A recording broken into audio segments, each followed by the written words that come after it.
we start our session. Yeah, so welcome everybody. Good morning, hello, and good evening. Welcome to our live panel for the occasion of 40 over 40, the world's most inspiring women. My name is Natasha Zelko, and I'm the editor-in-chief and founder of Female 10. And I have with me my co-host and dear colleague from our 40 over 40 presenting partner. It's Liz Keener, Vice President of Capgemini Invent, who is joining us live from New York City. Hi, Liz. Hi, Natasha, and good morning, everybody. Good evening, good day. Just wanted to remark that in 1987, Congress declared March as National Women's History Month in the United States.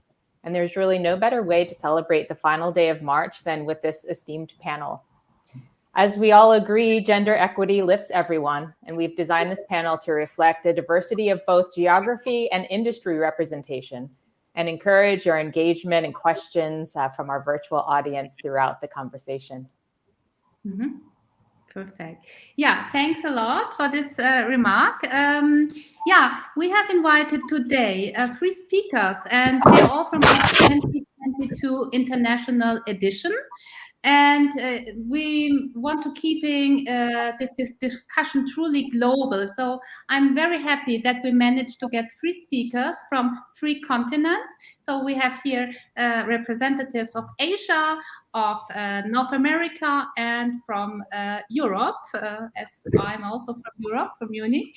And they are experts in different fields. Also, this is very interesting. They are experts in health, in finance and media.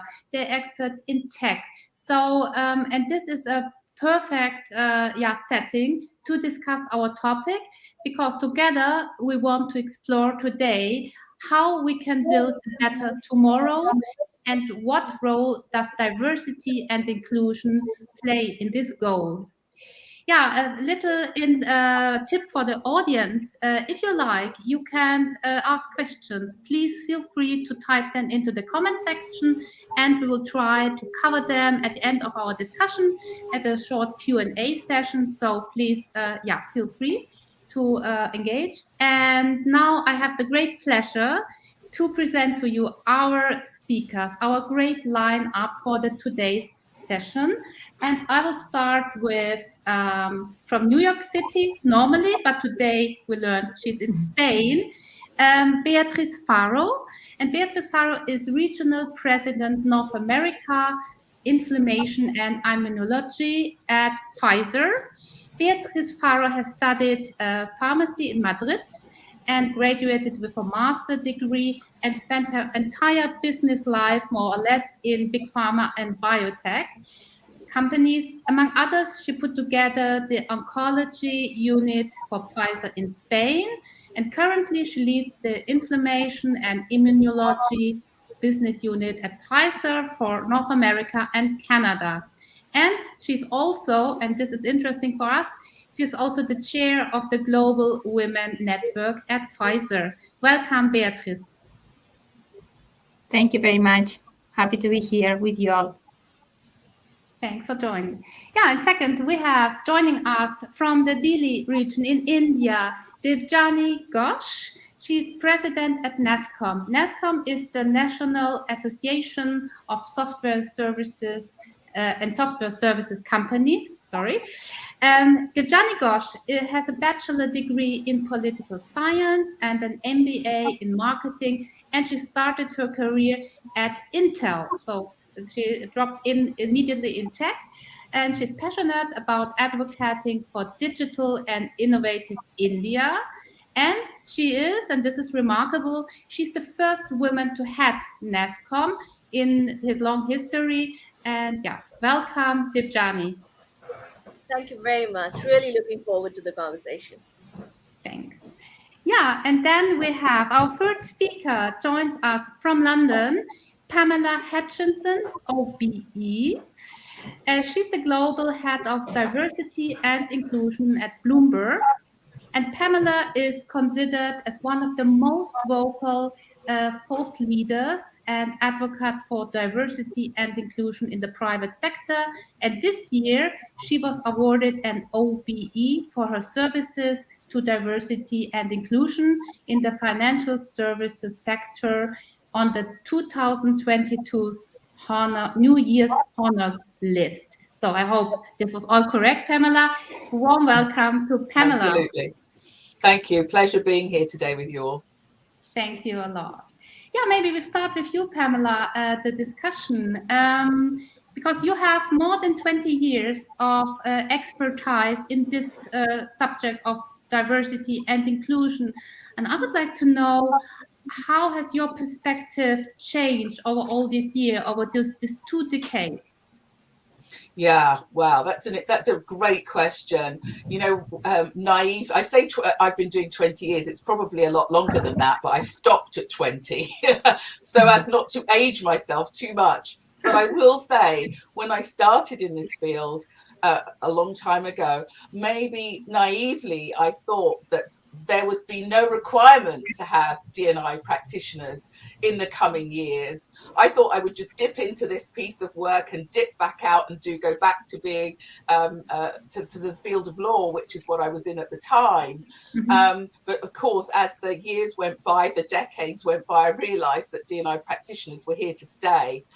I think when I first started in this space, it was particularly in the UK, there was no discussion about diversity and inclusion. In fact, at the time, I think there was only 3 D&I heads in the entire country. So it was a very new topic. People didn't really understand what it was about, and there was a lot of confusion. At the same time, there was a lot of legislation coming from Europe around equality, and I think there was there was some tension in the country around what that meant, what it meant for people in power, what it meant for people in the majority. What I have seen, though, over the decades is this move from sort of somewhat compliance, and why we're doing this, because the law tells us to moving way forward, and actually people believing there is a business case, people believing that's the right thing to do. So whilst we've made a lot of progress in the space, in people's understanding and awareness and education around diversity, inclusion, and now, of course, people are talking about equity. Sadly, the representation hasn't moved quite as fast as one would like. So there's been a lot of engagement, a lot of movement, a lot of senior leaders, CEOs stepping up, engaging on this topic. What I've yet to see happen in any great speed is the follow through in representation of women at the top of organizations. Perfect. Yeah, we'll talk about all these aspects you already mentioned. This is definitely way to go. There's a lot of talk about diversity inclusion, but yeah, we have to walk the talk in the end, and also companies and also the whole society has to move. Yeah, for perhaps a first question to Beatrice, because what I read first when I saw your LinkedIn profile was quite interesting. I like your hashtag. The hashtag is Science Will Win. And what can science do or provide in terms of equality? How can that help us to move forward? Yeah, I will highlight 3 things. The first one is, if we start from the very beginning when we develop drugs, it's the clinical trials. And it's very, very important that when companies develop clinical trials, there's a good representation of women and men and also minorities. And up to recently, there was not a good representation of women and men. And then there are lots of that still can be done just to represent minorities. So that would be one. Just ensure that all clinical trials are developed with a good representation of men and female. And the second one I would say is increase awareness of diseases. And I'm saying this because many times females tend to take care of others, and they are not the ones that whenever you're feeling bad, you go to the doctor as the first option. You are like, okay, I will keep doing things and then I will go. And this we are seeing, for instance, when we look at cardiovascular diseases, that the death rate in females is higher than men, and many times it's because we are not going to the doctor as soon as men may be doing. So that's why it's very, very important that we keep increasing awareness of diseases. And it's not just about breast cancer or ovarian cancer, which of course is just female disease, but it's diseases in general. And then the third one that I would say is minimize health disparities. And we are seeing that in every country, every society. And so that's something that science can keep working on, just to see together with the governments how health disparities can be minimized. So those would be the three areas that I would highlight. Very interesting. And I didn't know that. I was thinking that women are more aware of going to see the doctors. But if I look at my parents, it's definitely men, because my father, he's there before he has something. He's he's very aware. Okay, thank you. Yeah, Debjani, what I would like to know, because we learned from your profile that, yeah, I would say the headline would be "Says Wins." In your very first job interview, when you were asked, what is your goal? You just said, I would be like the head of the company. So this is really very self-confident in a good way. And we all know that women might not lack of competence, but sometimes lack of confidence. So where did you got your confidence, your self-confidence from? So two parts to the story, and I'll cover them briefly. One, I was born into a large, typical joint Indian family, where there were a lot of siblings, cousins, etc., living together, and a lot of boys, a lot of older boys. And I was the youngest, and I was the girl. And my father made it a point to ensure that I heard every day of my growing up years in life that I was absolutely the best, and I could do anything I wanted to do, and I could beat the boys at anything I wanted to beat them at. And when you grow up hearing that pretty much in every single conversation that you have, you start believing in it. And that's what you get conditioned to it. You start believing in it. And the second thing that happened is I was very young. I had just finished my MBA and I was looking for what to do. And when I got the opportunity to interview with Intel, and in those days, this was in the 90s, when you walked in for an interview, you would meet men. On the other side, I mean, the only HR women we would see were either in, I mean, the women we would see were either in HR or, frankly, that's it. And I walked into the Intel interview, and there was an amazing woman, Deborah Conrad, on the other side, who was head of sales and marketing for Asia Pacific. And I think for me, that was the moment when ambition became absolutely legit. It was, if she is there, I can be there. And when she asked me the question that where do you see yourself, I said, if I can do what I want to do, and I want my next 10 years, 15 years to be meaningful, then at the end of that, I have to be heading this company and I have to be sitting there on the other side. I have to be you. That's how the conversation happened. But yeah, it was a lot of it had to do with values that my parents inculcated in me. And I think the second was just the high of walking in and seeing a leader who happened to be the same gender as you. And, it just changed how I perceived women or the scope that we had in that 1 second. Yeah. So this is a good lesson, and it starts very early, and it starts at home. That's the first thing. That's a basis for everything. Yeah. I'd like to hand over to Liz, perhaps. Would you like to take over? Yeah, thank you so much, Natasha.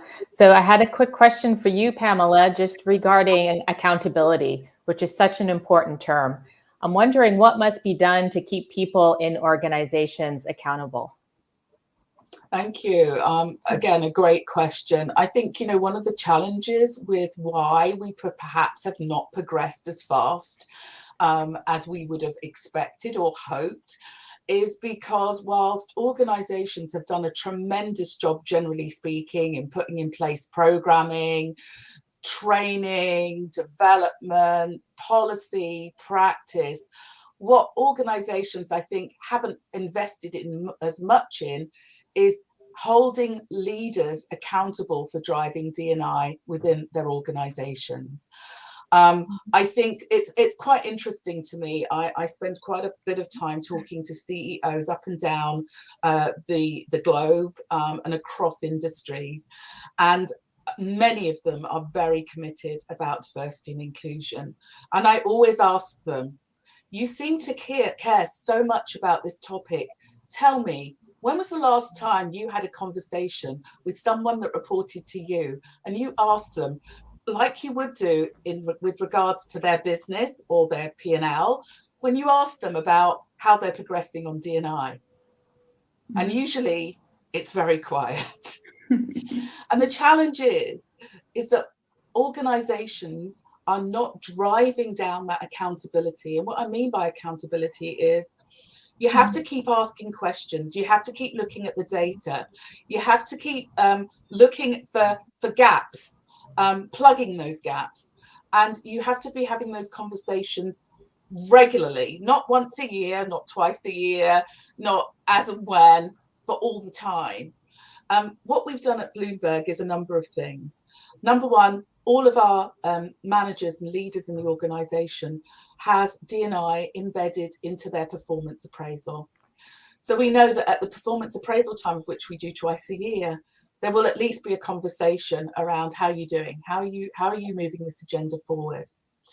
Secondly, our management committee, so that is Mike Bloomberg, the chairman, and the other leaders of our organization, we meet with the global heads of business at least twice a year.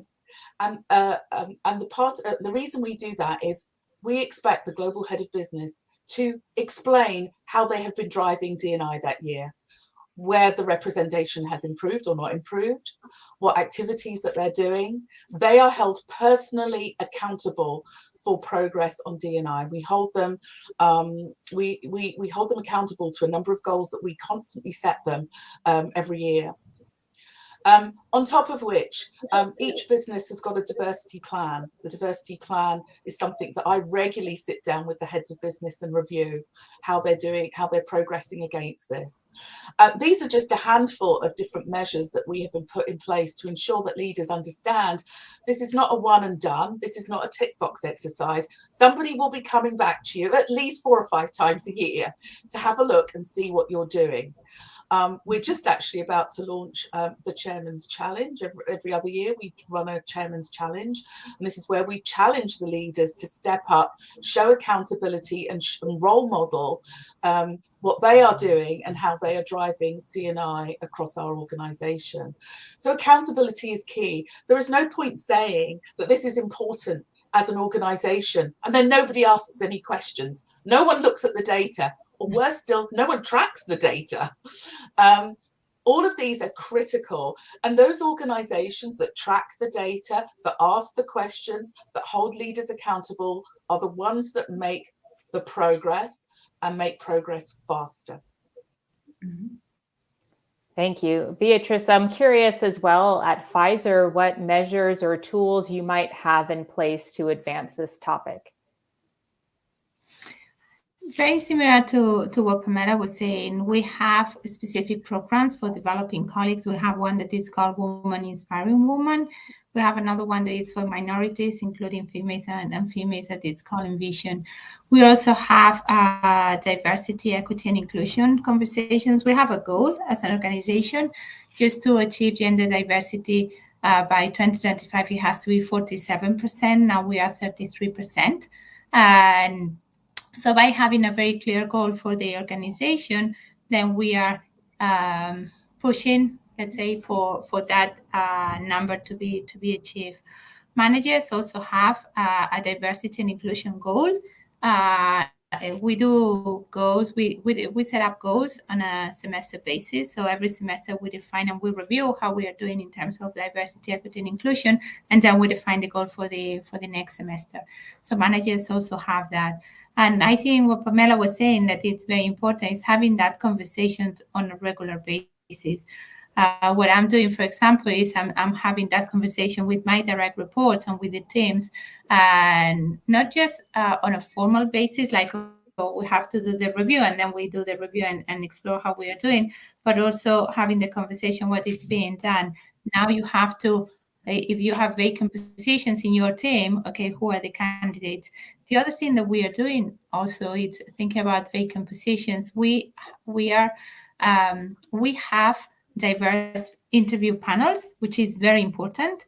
So we have to ensure that we have a male, a female, and a minority included in that panel, because that really makes the difference. Because at the end of the day, if you don't have a diverse panel, then you only have one point of view of all the candidates. So we have diverse panels, and then we have a diverse pool of candidates. So if there's a vacant position and you see the list of candidates and there's no diversity there, then we will ask the hiring manager just to go back and then find candidates that are diverse. So that's also something that we are doing, and that is very, very important. And then we are raising the conversation and talking about it, not just internally, but also externally. I think it's very important that the companies share what we are all doing, because I always say, if Bloomberg is doing something that we are not, let's include it in the company, and also let's share with the companies what we are doing. So we will have more and more companies just implementing all these policies internally. But I would say is, although we have the goal of the 47% gender parity by 2025, I would say having a number is very important. But what is more important for me is the word inclusiveness. So it's good to have a diverse workforce, but if you don't have an inclusive workforce, then you are not going to make a meaningful change. So that's the other thing, is we measure, and we have surveys that we do with all employees to measure not only the number per se in terms of diversity, but also the inclusive part of it. Mm-hmm. Thank you. Debjani, I was really, really inspired by hearing the story of your family and your upbringing. And I wanted to ask you what you think is the most important thing we could pass on to young people who may not have the benefit of the family and the positive feedback loop that you had growing up. So people on the call may or may not have children. They may have neighbors, nieces, nephews. What can we do to be good role models and pass this inspiration and some of the things you heard on to younger people? I think it's on us to really walk the talk, rather than preach about inclusion and preach about, removing, completely doing away with gender when it comes to merit, talent, ability to do something. I really think the more we walk the talk, our generation walks the talk on this, the better role models we will be. We have to lead with example. We have to lead with action and not just words. I think that is absolutely critical. And I also think it's our responsibility to ensure that the ceilings that we are able to, or the walls that we are able to shatter, we are able to break, do not grow back after we've crossed on to the other side. How do we keep the door open? How do we ensure that we can get women through the door? I think that's going to be extremely important. I honestly tell every leader out there, irrespective of gender, but I tell this more to the women, is we all have the responsibility to grow at least 10 other leaders. And, if each one of us takes it as one of our key deliverables for success, where each one of us has to be responsible to nurture and grow at least 10 good inclusive leaders who believe in the power of inclusion and will carry that thought forward, I think we'll start an amazing cycle which will continue to grow the momentum. But I really believe it's about much more action. It's about walking the talk, and taking the time to grow the entire, it takes a village to grow a child, right? This one requires many villages to come together. How do we do that? I'd love to just comment on that. I'm nodding furiously to Johnny, because everything you said I totally agree with. I think it took me a long time to realize that I was a role model. I think generally speaking, as women, we tend not to be boastful, or we call it boastfulness. We tend not to share when we've done something amazing or we've been successful. And it took me a long time to realize that being successful and not showing that to other women actually isn't helpful. And so, for all of the people on this call today, every little minor success you have, share it. be that role model for the next person. You don't have to be senior to be a role model. You can be very junior doing very amazing things, but somebody behind you is looking at you and thinking you're amazing. We all have a responsibility to show our unique wonderfulness of being who we are and what we do. That's the one thing. The other thing that I preach all the time, which is, as we as women are stepping up in our careers, and Debjani talked about this beautifully, we must reach down and pull someone up with us. And I think sometimes there aren't always too many roles for women at the top of organizations. And certainly in my career, we haven't always been very kind to one another. But I think now's the time to really, as we reach up, reach down, pull someone up with you, and then demand that as they move up, they reach down and pull somebody up behind them. Yeah. That's and building terrific. on that, I would say, building on that, I would say also, just for females and minorities that are in this call of listening to this, is raise your hand, because that's something that we don't do. Females don't do very much. If you want to progress in your career, if you see a new role that you would like to aspire to, raise your hand, talk to your manager, talk to the people in your company and say, I really want to keep developing professionally. So just help me just to move forward in my career. Because many times what's happening is that males are very vocal about what they want to do. So when there's a new opportunity, it's like you have the names of 20 males that want that opportunity, but no females. And that's why it's so important that we raise our hand and be vocal about what we can do, what we want to do. I appreciate our collective bias towards action and responsibility and being good role models. I want to parlay that into another question around where we might be or where we aspire to be in the next 5 to 10 years. And if anyone has specific ideas on how we might get there, that doesn't hurt too. But I just want to start by thinking, do we have a collective North Star that we're all seeing in our mind's eye? I can go first on this. Sorry, you want to? You go. Good done. Okay. It definitely, when I think about the tech industry, which I represent, definitely want to ensure that in the next 5 years, definitely, we reach that status where we are a truly equal opportunity industry, where all we care about is bringing in the best talent, and it doesn't matter what shape, size, gender it comes in. And if we can do that, I strongly believe that women will have an upper hand. If we can truly focus on talent more than anything else.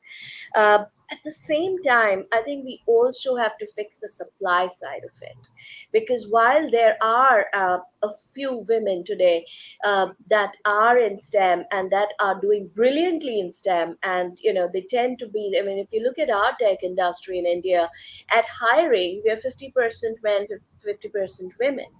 But then there's a leaky pipeline, and on average we are around 36%, which is good and continuously improving, but it can get better.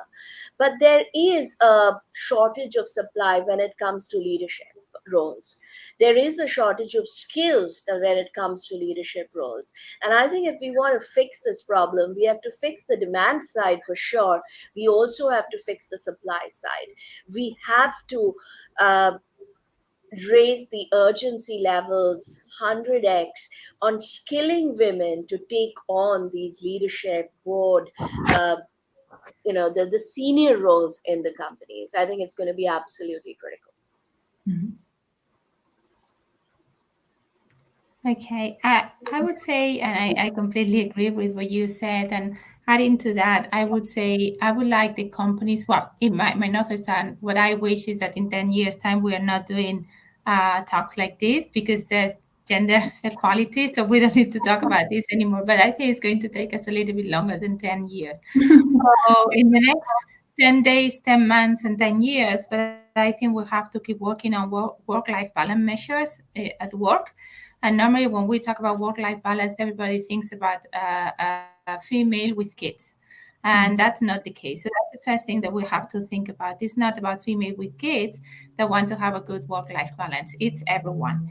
So in companies, we have to keep working on that just to ensure that we can give flexibility. And I think the pandemic has taught us that we don't have to be in the office 24 hours every single day, that we have flexibility. That would be one. And I think another one that is very, very important is to have men as allies. At the end of the day, men still are the ones that are at the top of the companies. The vast majority of like executive positions are occupied by males. So we really need them to understand why they have to invest in developing females. We have created in Pfizer, we have created a group that is under the Global Women Network that it's called Men as Allies, where we are explaining the value of diversity for the whole organization, for every single team, for men, female, minorities, everyone. And that's very, very important. And unless we really involve 100% men in this journey, then we will not be able to progress as fast as we wish. At the end of the day, there are still many men that whenever we talk about diversity and inclusion, oh, it's a female thing, it doesn't go with me. So that would be one of the key focus that we should do now. Yeah. I have two quick points that I'd love to raise here. For me, certainly within the next 5 years, 5 to 10 years, for this agenda, female agenda, I want to start us seeing that we are progressing women across all their diversity. We have seen that where women have been successful, they tend to, on average, be white women. We are not seeing that equally amongst all groups. So I would love to see us focusing on women of color, focusing on trans women, focusing on lesbian women. This is not just an agenda for straight white women. So for me, I'd like to see conversations being much broader. Women, we're not homogenous. We are diverse as women, and I want to see that change over time. That's one thing. I do think one of the biggest challenges around progression has been that there needs to be systemic change within organizational cultures. You can have the best policies, the best practices, even legislation within the country that you live in that prohibits discrimination against women. But if the company culture and if the systems in the organizations that you work with are not dismantled and put back together to support inclusion across genders, across ethnic groups, across disability, then we are not going to progress this agenda. And I think very much, I was having this conversation just this week, we were talking about how amazing it is in the Nordics with such amazing policies around flexibility and parental leave and all sorts of these wonderful things that people thought, well, if we do all that for women, then it will enable women to come back into the workplace. And even with all of that, we are still seeing challenges around women within organizations. And why is that? I think company cultures haven't been dismantled. I think there is still an underlying stereotyping and bias around women in organizations, generally speaking. So I think we've had lots of conversation over the years. There's a lot of awareness, a lot of engagement, but we really need to tackle those biases and those systemic stereotypes that prevent women across all their diversity from progressing in organizations. If I can make just a quick point, I think we have to make diversity and inclusion a strategic business imperative. It has to be strategic for business success. Companies should not be doing it in order to look good or, tick the box that they have achieved their diversity goals, etc. Companies have to realize in today's world where at least in my sector, in the technology sector, where technology is blending into the basic fabric of life and disrupting everything we do, you cannot have inclusion. You cannot design solutions without thinking through inclusion. And if inclusion has to be a basic design principle of this industry, then you cannot innovate without having an inclusive workforce, without having inclusion as one of your competitive differentiators. I think we have to ensure that leaders understand that inclusion or diversity is critical for business success, for business sustainability. And if done well, it can become one of your biggest differentiators or competitive advantages in this new world. Well said. Natasha, I'll turn things back over to you. Thank you. Yeah, thank you. What I would like to know, as we have the chance to speak here internationally on a global scale, how are things in your country? Like, I would perhaps start with you, Beatrice, because you have two markets in your mind. You are from Spain, but you live now for many years in the US. How do you experience the different states, and what value has diversity and inclusion in Spain, in Europe, and in comparison to the US? Yeah, I would say it's the same, but it's different at the same time. So when I think about gender diversity, when we think about male, female, it's very similar. So things have progressed in countries, but I cannot think, and Pamela was talking about the Nordics, that in Europe, they are like the most evolved country in the world, I would say. And even then, we're not seeing an acceleration of gender equity, and we're not talking about equality, basically, not even when we look at the numbers. We're not talking about equality. Then in the US, you have gender diversity, but you also have racial diversity that you don't have, for example, in many countries in Europe. And that's one of the biggest change. And that's why when I talk about diversity, I talk about gender diversity, but also I talk a lot about minorities. And what Pamela was saying about women of color is something that has to be a clear, very clear focus in the US and in other countries, so Asian countries, etc. So I think we are evolving. And again, as I was saying before, is we have to look at what different companies are doing and put it together. I think it's very important that we learn what countries are doing at the governmental level, and also just learn from that and then implementing in other countries. And then at the end of the day, we are talking about what our companies are doing, but we will not be able to accelerate gender diversity if this doesn't go hand in hand with an evolution in the way we educate kids in school. We can control what we can do at home, but also it's that education from kids that there's no big difference between countries. The educative system may be a little bit different, but then in terms of diversity, there are some countries that are starting to talk more about the importance of diversity. But I think in every single country, there's still lots that has to be done. Mm. Mm. And perhaps talking about industries, Pamela. So you are in finance, which is, especially, I would say in Germany, it's still very male-dominated, and media, which is part. In Germany, we have a lot of women in media, but perhaps not all on leadership positions. This is also a difference. How is it in UK? How is this in your specific industry? Yeah, Bloomberg's an odd company because we don't really fit neatly into any industry. We are we're a fintech company, so we've got a massive engineering function.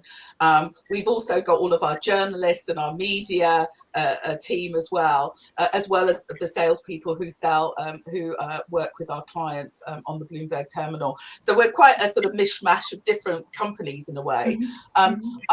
Within the industry, I would say, though, that the challenge has always been around getting more women into technology. We're starting to see some improvements at the sort of educational level, but really not really where it needs to be yet. So there's a lot of work that needs to be done at schools very early on to make technology appear a funky, sexy type of role to go into at some point for women. Sadly, there are not enough female role models within the tech space, so it's not really that many people you can look at and say, I want to be her. So that's challenging. So for us, getting more women in, whether it's on the financial side and women thinking about a role in finance, or whether it's on the technology side, that continues to be a massive challenge. But right now, certainly I have a global role, but certainly today I'm sat in London, and from a kind of UK perspective, race and ethnicity has been a massive topic, and particularly since the murder of George Floyd, where all organizations suddenly stood up, took a look at themselves and thought we needed to do a better job. And so that's, but you know, across the UK, that's a very, very big area of focus across all industries, frankly. Of course, that impacts women. We've seen the progression of women across the UK has improved in recent years, but when we look at those women, they are not women of colour. And so even within the gender agenda, in the UK, we are starting to segment that by diversity dimension. Not all women are the same, and not all women have the same opportunities. So I would say that that is a very, very big focus, alongside the trans community as well has been a big topic in the UK, and there's a lot of discussion about that at the moment, and in particular how that how being trans is in how that impacts within organizations and their comfort or discomfort with that. There's a lot of work going on, but not just really, again, women across all their diversity as opposed to sort of women generally. Yeah, that's very interesting what you say, because I think for us in Germany, you are always somehow ahead with these topics. We discovered it later on, also this intersectional dimensions of diversity. So it's always good to have the opportunity to exchange ideas, because to see where this topic goes and where it leads. Yeah, and you spoke about women in tech. So we have a woman in tech, very much into the tech business, the journey. I did recently a series of talks about women in STEM fields, and we have also a talk with India, with tech leaders, female tech leaders in India, because also in India you have more tech women in tech, and we asked why is this? What can we perhaps learn from India? Do you have some tips for us? Yeah, I mean, first of all, I think India is such a large country with, over 1 billion people. So no matter how well we do, it's still never enough. There's always room for improvement, and there's always a need to do more. But that said, I think there are two things that has worked well for us. One, the whole concept of women in science don't go together does not work. That doesn't apply to us, because if you look at the number of women who are STEM graduates in India, that number is much higher than anywhere else in the world. Right? And because education is such an important value for a middle class Indian household, when they are sending a child to school, be it a boy or a girl, they want the best education. And in most Indian households, best education means an education in science and maths. So, you would find parents pushing the kids towards science and maths in 99.9% of the cases. So we do have a very good pipeline and a growing pipeline of women in STEM, right? And our industry, the tech industry that I'm very proud to represent, is the largest private sector employer of women in India. Of the 5 million total workforce that we employ, around 2 million are women, and the number keeps growing. As I said, at entry, we have no problems. Because of that strong supply pipeline, at entry, we are 50% women. Then we start losing the women, and at senior leadership levels, we are around 12% women today. We have grown significantly in the last few years, but it's still a small number. And I think that's what we have to work on. And we have amazing women role models. I mean, if you look at India, all the top US multinationals, Accenture, Intel, not just US, any multinational actually, SAP, Salesforce, they're all led by women. And, I'm proud to call them all friends and peers, and they are just mind-blowingly amazing, right? So we have tremendously good role models. But I do believe that we have to do a lot more work, as I said, to fix some of the demand supply issues in terms of making it a strategic imperative. As Pam said, we have to fix the culture. the end of the day, that's what matters the most. We have to fix the culture, but we also have to address the supply side. We have to take serious steps to build the confidence and the skills in women for leadership roles. That I definitely see as a key problem that needs to be addressed. Yeah, very interesting. And I would like also to seize the opportunity as we have somebody from science, from immunology here, because we talked about this in our warm up. We still have the pandemic; it's not over, and we have you, Beatrice, because you in your sector it was some kind of at the center of the pandemic, of a crisis. But I would like to know, what can we perhaps learn also from this slot, from this phase, from this very specific times we have been all going through? Yeah, I think during the pandemic, we've all learned that that we can work in a completely different way, and we've all been working from home in a very flexible way, and that has helped. And somehow, it has helped to companies to realize that maybe the way we were working, where we were spending too much time in the car or in the train or wherever, just going to the office, could be different. So now we are seeing that more and more companies are moving into a hybrid model where they will be some days in the office and then some days you will be working from home. So that's going to add more flexibility, and that should help somehow just to increase diversity too, because people will have more flexibility.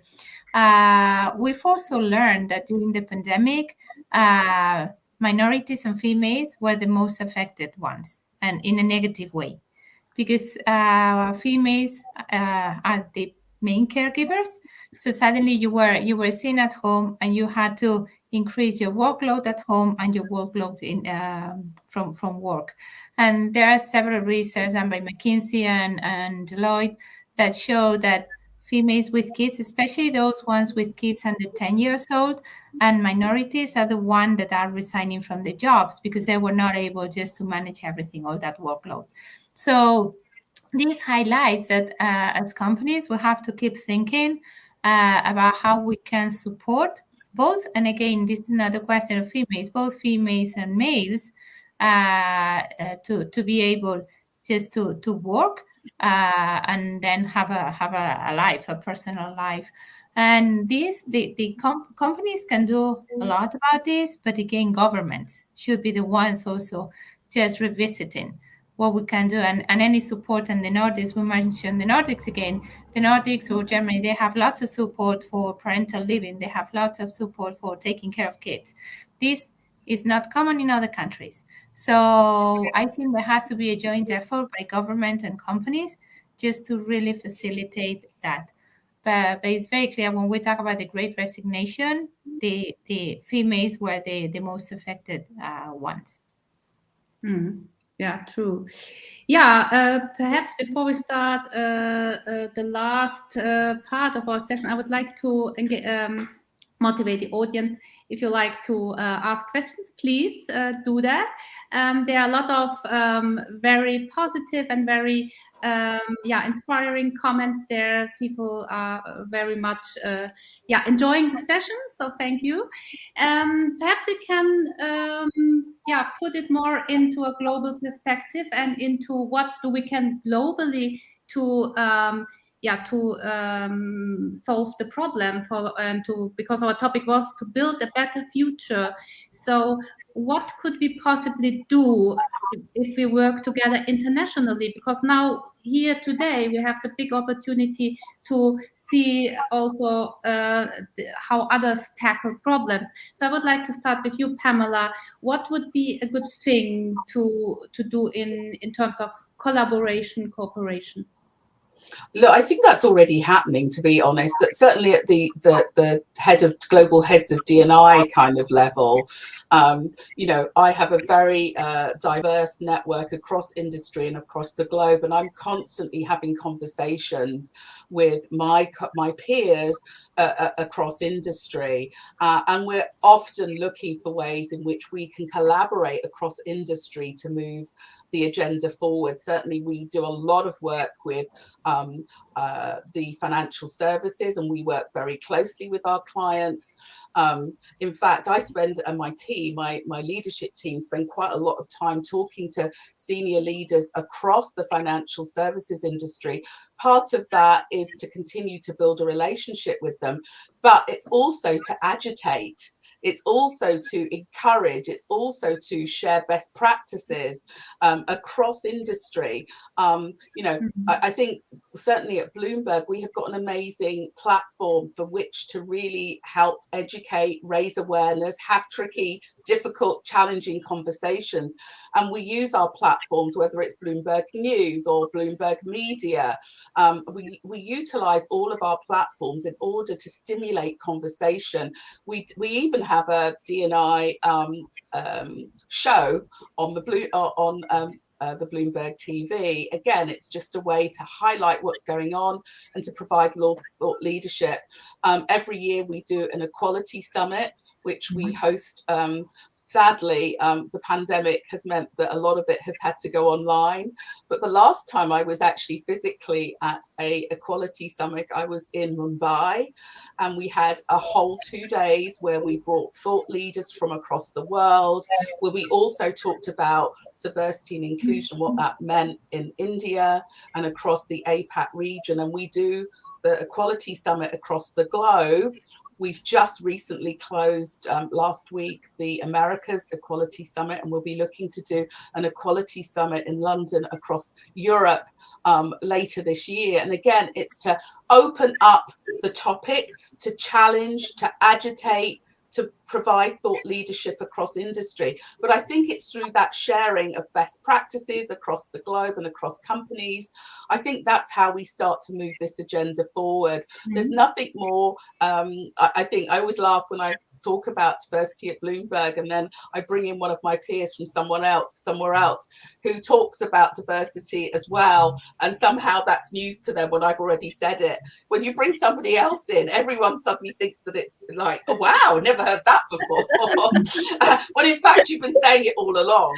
So I do think there is something about all of us spending time with each other, because you move the agenda forward. Totally. Yeah, thanks. That is very inspiring. And we have really interesting questions, and I would like to go to this part, or go over to this part. So here's a question. What can white women do to progress the overall agenda and be better allies to other women? Very good question. Who wants to answer? Who is keen? I can start if you want. Yeah, I think we have to support each other, and that's something we don't do as well as men do between men. And we have to support each other. We are more, I don't know if the word would be exigent with ourselves. We ask more for ourselves than we ask for anyone else. So that's, we have to be aware of that. And whenever you are in a room and a woman has a good idea, you as another woman can say, oh, wow, that's a great idea, just to emphasize what is being said. So, because many times it's like we say the idea, Pam was referring to this, we say something and then a man jumps out, oh, I have this idea, and it's what you just said, but no one listened to that. So that's something that it's important that we echo and we amplify what we are saying in meetings, and then also in developing the career. I'm mentoring lots of females, and that's something that I would also say to all the females in this call: if you don't have a mentor, just go to your manager and ask for a mentor. That's going to be critical in your career. So mentor as many females as you can, because you have gone through what they will go through, and you can help them to accelerate, and they will find a shortcut if you help them to do that. So I would say support, mentor females, and then amplify the good things. And whenever a female is doing something that is positive and good, just go and just tell to 10 people, as it was said before. Yeah, that's a very good. Can I just add one quick thing to that, which is yes. One thing that all of us can do right now when we leave this session: go back, have a look and see who's in your network. Who are the people that you help? Who are the people you support? And if that group is not diverse, you know what you need to do. Very good, interesting tip. Thank you. Yeah, we have another question here from a male ally, I would say. He is our jury member. Robert Baker is in the session, and he asks, how can men support gender balance as allies to women? How can women help men to become these better allies? Very good question. Thank you, Robert. Who wants? It's open. Debjan. Yeah, I think Beatrice and Pamela have already said it, but I really believe that we've talked a lot about how there is a shortage of women for leadership roles. I think this is the time to stop cribbing about it and actually start solving for it. And that's what we can do when we get together. I mean, you talked about global collaboration, right? Imagine if everyone came together, every country came together to say, we are going to work together to create like 10 million women or upskill 10 million women for leadership positions in technology or whatever sector have you, for boards in the next so many years. What if we made that a mission? What if we made that a strategic imperative? And given that most of the leadership positions around the world are still occupied by men, maybe they have to take the lead in driving the urgency to make this a reality. But currently the world is facing such crucial talent shortage, such critical talent shortage that we've never faced before. Especially for high skilled roles, especially for talent role in countries like US, UK, the demand supply gap is above 30% plus, right? There's a huge gap. I do believe that this talent shortage will do something that we collectively have not been able to do for so many years. It's going to force us to rethink how we hire, who we hire, what our talent strategy is, how we retain good people. It is doing it. It's forcing companies to rethink, am I doing enough to keep the women? Am I doing enough not to lose women? Am I doing enough to attract women? What is wrong with my culture? It's fantastic to see how the talent shortage is forcing CEOs to take up these questions. And I think we just have to amplify these questions. We have to amplify the urgency, and we have to ensure that leaders across the board, from companies to nations, understand that the answer to this global talent shortage, which is threatening innovation, threatening industry, lies hidden in our women. It's right there. It's right there in front of us. Yeah. How do we mobilize this group, and how do we get them to come in and bridge this gap? So that's a great role for the men to work as allies with us on. I would totally agree. At least the pressure will move things ahead. As you said, we have shortage of workforce, and perhaps women can better promote themselves in the future and have work models which will fit to their life cycle better. And this brings us to our last question. I would like to really do these last questions before we do a roundup and the goodbye session. Ashton Applewhite is in our session, and she has an aspect we didn't cover yet that much, and this is age equity. And she's asking, is age equity on your agenda? Women are never in the right age in the workforce and face it increasingly higher hurdles over time, especially if they are not white, which we already covered. But this is interesting. Age equity is also something we should face and should be aware of. It's a big topic, as especially for us talking about Germany. The society is getting older and older, and there's a big workforce there, which is not even used, so to say. So what would you say? Would like to do a very short answer before we start to close this session? Yeah, I would say age equity is also part of our agenda. When we talk about diversity, we don't talk only about gender diversity, we talk about the full spectrum. And what we are doing in some countries, we are doing reverse mentoring. So we have young people mentoring senior people and senior people mentoring younger people, because there's a clear need. We are not, at least I'm not, like digitally born, so we really need to learn from younger generations, and younger generations can learn from us, from the experience that we have, having been in the workforce for all. But it's true, I would say the question is a really good one, because normally we talk about diversity and we talk about race, we talk about ethnicity, we talk about gender, but we don't really talk very much about diversity, and it's an important topic. In the case of Pfizer, it's clearly in our agenda. Okay, perfect. Yeah, so I would like then, it's already 4 o'clock CET. It's different times for you guys. I would like to hand over to Liz Keener, my dear co-host, to round up the session and to close it down. I wanted to thank, first of all, our wonderful speakers today. Thanks for taking the time out of your busy agendas and your global leadership roles to be with us today. I think this was a truly inspiring discussion and hope to continue it.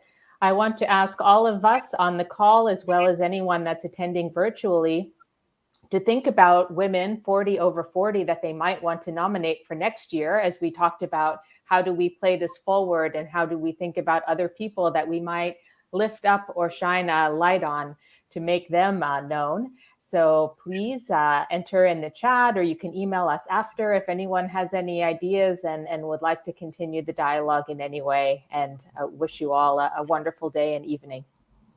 Yeah, thanks also from my side to our wonderful speakers. Thanks for taking time. We are honored you joined us to this really, really great session. Thank you a lot. And thank you also to the audience for listening in. And I hope we see each other soon on any channel. Let's stay in touch. Thank you all. Thank you. Thank you very much. Bye-bye.